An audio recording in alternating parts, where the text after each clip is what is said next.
महाराष्ट्र में आए सियासी भूचाल के बाद यूपी बिहार की राजनीति में होगा बड़ा उलटफेर। केंद्रीय मंत्री रामदास अठावले ने क्यों किया ये दावा?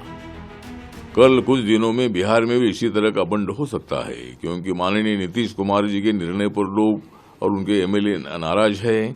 उत्तर प्रदेश में भी जो जयंत चौधरी जी है, जो मतलब इंडिया के साथ आ सकते हैं, वो पटना की मीटिंग में नहीं गए थे।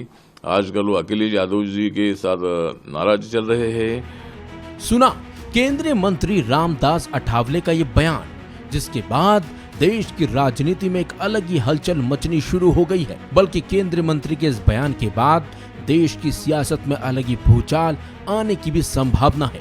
सबसे बड़ी बात तो यह है कि केंद्रीय मंत्री का यह बयान महाराष्ट्र की राजनीति में उथल पुथल के बाद सामने आया है।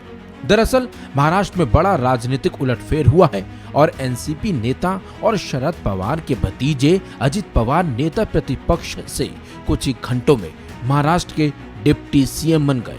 बल्कि विपक्ष को छोड़ अजित पवार एनसीपी के 8 विधायकों के साथ एकनाथ शिंदे सरकार में शामिल भी हो गए। और तो और 1 घंटे में हुए इस घटनाक्रम में शपथ लेकर अजित पवार महाराष्ट्र के डिप्टी सीएम भी बन गए हैं। जबकि उनके साथ आए 8 विधायकों छगन भुजबल, धनंजय मुंडे, अनिल पाटिल, दिलीप वलसे पाटिल, धर्मराव अन्नाम, संजय वनसोड़े, अदिति तटकरे और हसन मुशरीफ को भी मंत्री बनाया गया है।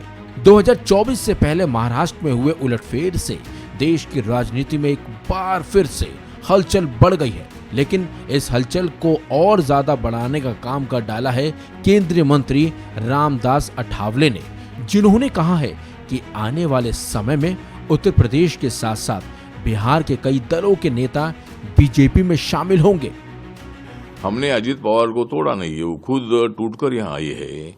और खाली अजित पवार ही नहीं, तो कल कुछ दिनों में बिहार में भी इसी तरह का बंड हो सकता है, क्योंकि माननीय नीतीश कुमार जी के निर्णय पर लोग और उनके एमएलए नाराज है।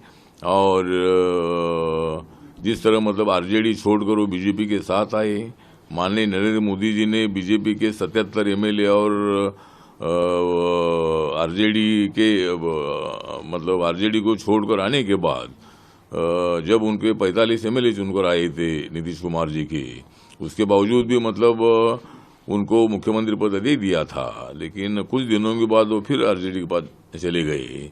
तो इसीलिए एमएलए में विधायकों में नाराजी है और बिहार में भी इसी तरह का बंड हो सकता है। बिहार के साथ साथ केंद्रीय मंत्री रामदास अठावले ने उत्तर प्रदेश को लेकर भी बड़ा दावा किया है और कहा है कि आरएलडी के मुखिया यानी कि जयंत चौधरी भी बीजेपी के साथ आएंगे और इसलिए वो विपक्षी पार्टियों की बैठक में भी नहीं गए। बल्कि अठावले ने समाजवादी पार्टी को लेकर भी बड़ा दावा ठोक डाला है और कहा है कि समाजवादी पार्टी के कई विधायक भी बीजेपी में शामिल हो सकते हैं। चलिए आपको सुनाते हैं कि अठावले ने यूपी को लेकर क्या बड़ा दावा किया है। उत्तर प्रदेश में भी जो जयंत चौधरी जी है, जो मतलब इंडिया के साथ आ सकते हैं, वो पटना की मीटिंग में नहीं गए थे। आजकल वो अखिलेश यादव जी के साथ नाराज चल रहे हैं और वो भी मतलब हमारे साथ आ सकते हैं। और आगे ये भी हो सकता है कि अखिलेश यादव जी के जो समाजवादी पार्टी के एमएलए है, उसमें भी फूट हो सकती है। और लोग देख रहे हैं कि भाई देश का विकास करना है तो मोदी जी के साथ जाना होगा। इसी तरह की बहुत जगह पर बंडखोरी हो सकती है। आपको बता दें, अजित पवार ने एनसीपी के स्थापना दिवस के दिन ही पार्टी नेतृत्व से मांग की थी कि उन्हें नेता प्रतिपक्ष की भूमिका से मुक्त करते हुए पार्टी संगठन में कोई भूमिका दी जाए। जबकि इस पर शरद पवार ने कहा था कि ऐसे फैसले एक व्यक्ति द्वारा नहीं लिए जाते। हालांकि रविवार को अचानक ही अजित पवार अपने समर्थक विधायकों के साथ महाराष्ट्र की एकनाथ सरकार में शामिल हो गए, जिससे कहीं न कहीं शरद पवार को झटका जरूर लगा है। तो वहीं केंद्रीय मंत्री रामदास अठावले के इस बयान से राजनीतिक दलों की टेंशन भी जरूर बढ़ गई होगी। इस खबर में बस इतना ही। अपडेट्स के लिए बने रहिए वन इंडिया हिंदी के साथ।